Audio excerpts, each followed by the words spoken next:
Hello everyone, this is Pamela checking in real quick for a video. I would talk more about what I was going to talk about today, but I'm just not in the mood for it. But I want to talk about something that really needs to be discussed. As some of you know, I've shared some videos of some Teddy Ruxpins that I have. And I believe in preserving toys like that, because it's people like Ken Foresee that made animatronics affordable for the average family. And what he did was absolutely brilliant. It wasn't just for the animatronic toy itself, but this guy was behind some of the big attractions in the Disney parks. I think the Tiki Room was one of them. Then he did costumes for Return to Pooh Corner out of his own house. Then he came up with the idea of creating a character with animatronic mouth and eyes that people could have in their homes and be able to play stories and hear music while the bear animated to the encoded signals on the tape. Well, as we all know, Worlds of Wonder only lasted a couple of years. And since the company went belly up and there's no real parts for them anymore, we kind of have to be our own advocate for the teddies. That means to keep up the repairs as best we can and preserve the cassettes as much as possible, because things like that are getting rare. And there are people that want to preserve these bears. They keep up the upkeep and they film the stories so that people could enjoy them.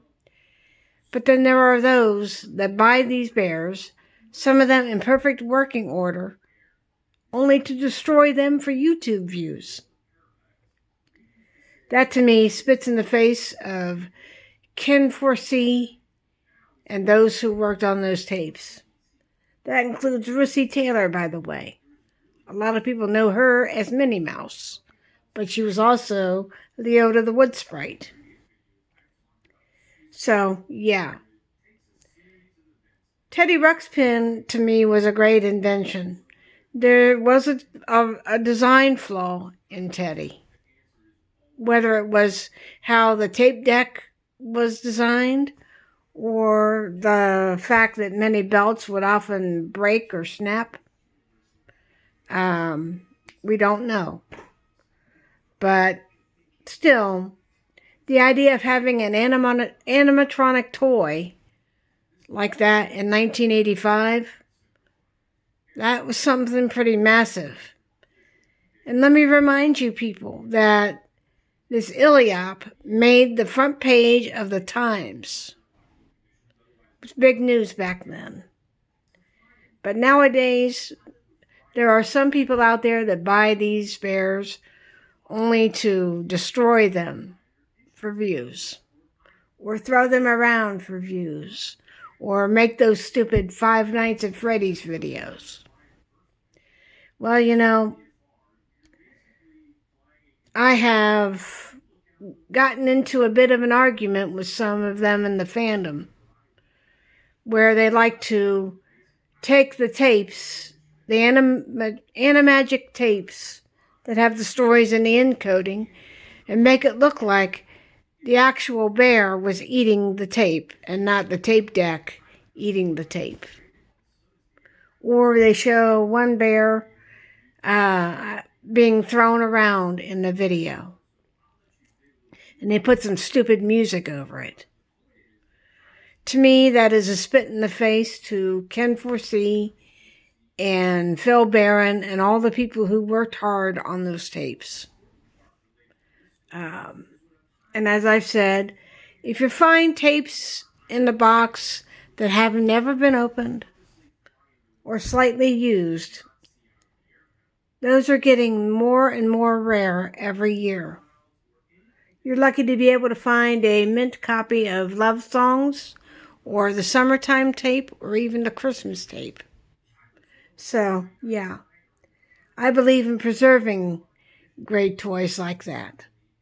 Because who knows when or if somebody will pick up the rights to Teddy Ruxpin and give him the proper release that all of his stories and learning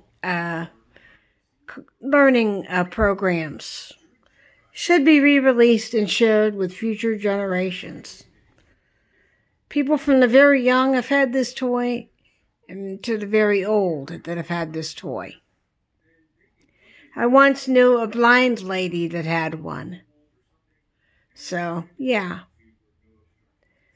And for those that think that I'm going overboard, no. Because it's like you buy something from, say, Disney, and you trash the character for views. Like you buy, say, a Goofy doll. Some people may use it to set it on fire or do horrible things. That's a spit in the face to Walt Disney and what he stood for. He created a place where kids could reach their inner child. Even big kids like me want to feel that feeling that a child has when they're young. Innocent, pure, no worries, no fear. But there are people out there that want to trash great things for YouTube views. Let me give you an example of that. There's something called like the Angry Dad that's out there that would trash electronics, like your PlayStation or your PS2. They would go through and destroy things like TVs and other electronics for views. For views. For actual views.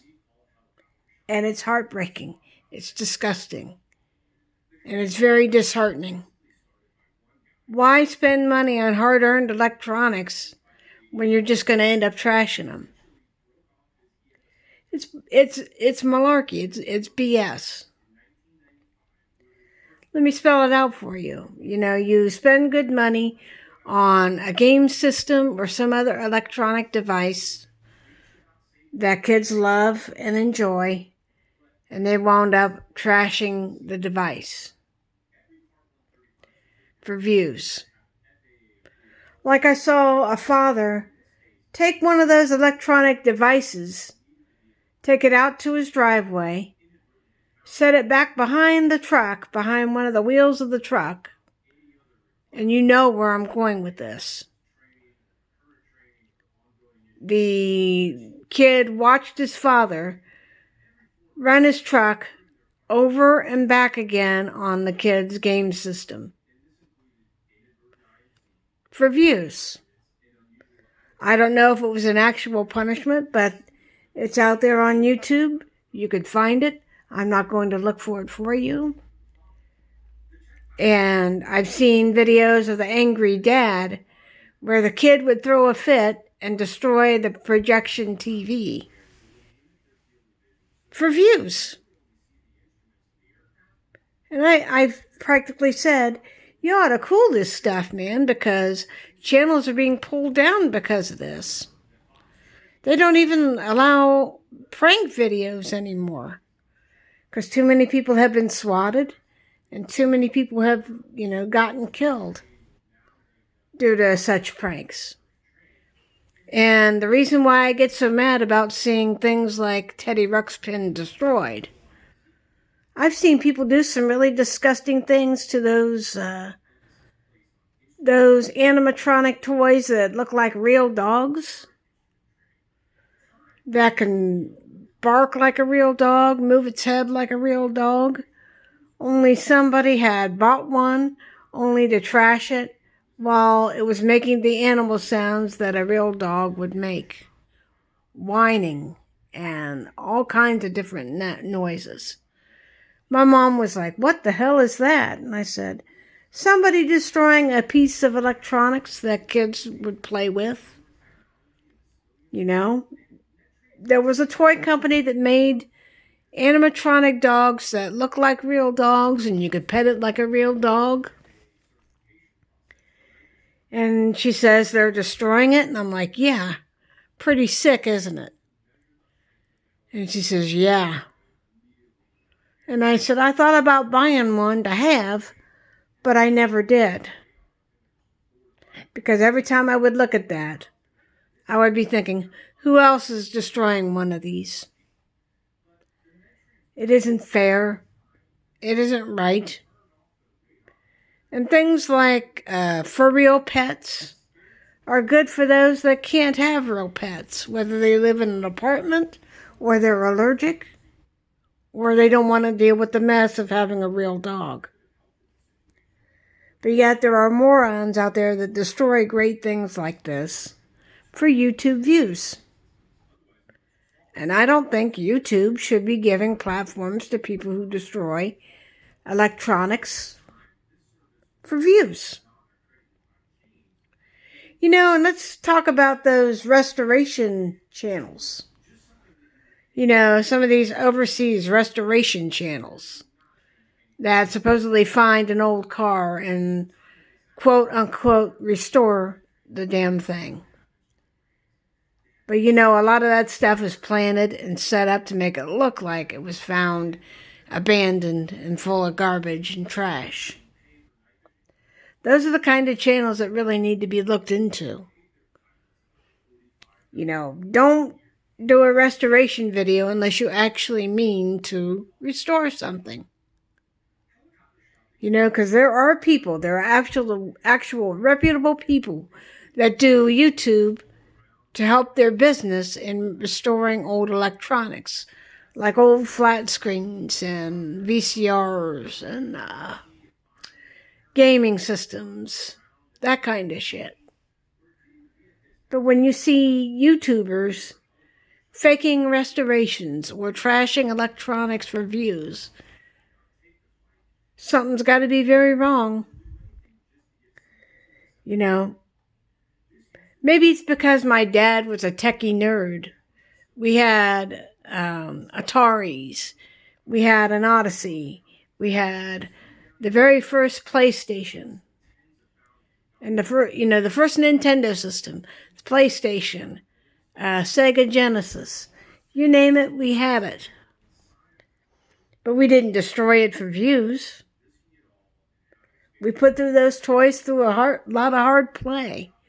In fact, the Super Nintendo got burnt up by two of my nieces by leaving it on all the time. So, yeah. And when my mom found out that her Super Nintendo was destroyed, of course she was angry, but she had to let it go. But, you know, when you see kids and full-grown ass adults destroying electronics for views or making fake restoration videos, those are the ones that don't deserve a platform. I mean, that's just how I feel about it. But to some of these yo-yos out there that are angry about me telling them what to do with their Teddy Ruxpins, I'm just telling you. You make crazy videos with weird-ass music and you throw them around, or you rip up a tape to make it look like the actual mouth of the Teddy Ruxpin is eating the tape,